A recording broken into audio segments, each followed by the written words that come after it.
Tata Motors Indian passenger വാഹന വിപണിയിൽ ശക്തമായ നിലയുറപ്പിക്കാനായി 35,000 കോടി രൂപ വരെ നിക്ഷേപിക്കാൻ പദ്ധതിയിടുന്നതായി റിപ്പോർട്ടുകൾ. കമ്പനി കഴിഞ്ഞ ദിവസം നടത്തിയ നിക്ഷേപക ദിന അവതരണത്തിലാണ് ഈ വലിയ പ്രഖ്യാപനം നടത്തിയത്. ഇലക്ട്രിക് വാഹനങ്ങളുടെ വികസനം, പുതിയ മോഡലുകൾ, സാങ്കേതിക നവീകരണം, വിപണി വ്യാപനം എന്നിവയെ ലക്ഷ്യമിട്ടാണ് ഈ നിക്ഷേപം. 7 പുതിയ മോഡലുകൾ ഉൾപ്പെടെ 30-ലധികം ഉൽപ്പന്ന പദ്ധതികളാണ് ടാറ്റയുടെ മുന്നിൽ.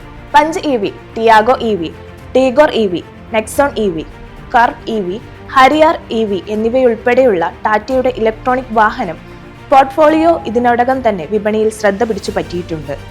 ഇന്ത്യയിൽ ഉയരുന്ന SUV ആവിഷ്കാരത്തെപ്പറ്റി കമ്പനി ഗുരുതരമായി സമീപിക്കുന്നുണ്ട്.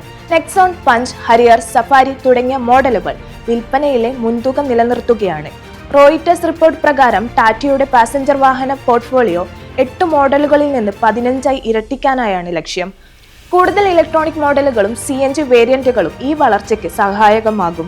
നിലവിലുള്ള മോഡലുകൾക്കും സാങ്കേതിക അപ്ഡേറ്റുകൾ നൽകുമെന്നാണ് സൂചന. 2027 മൊത്തം പാസഞ്ചർ വാഹനങ്ങളിൽ 20% ഇലക്ട്രോണിക് വാഹനങ്ങളാകും. 2030 ഇത് 30% ഉയരുമെന്നാണ് ടാറ്റയുടെ നിർദ്ദേശങ്ങൾ.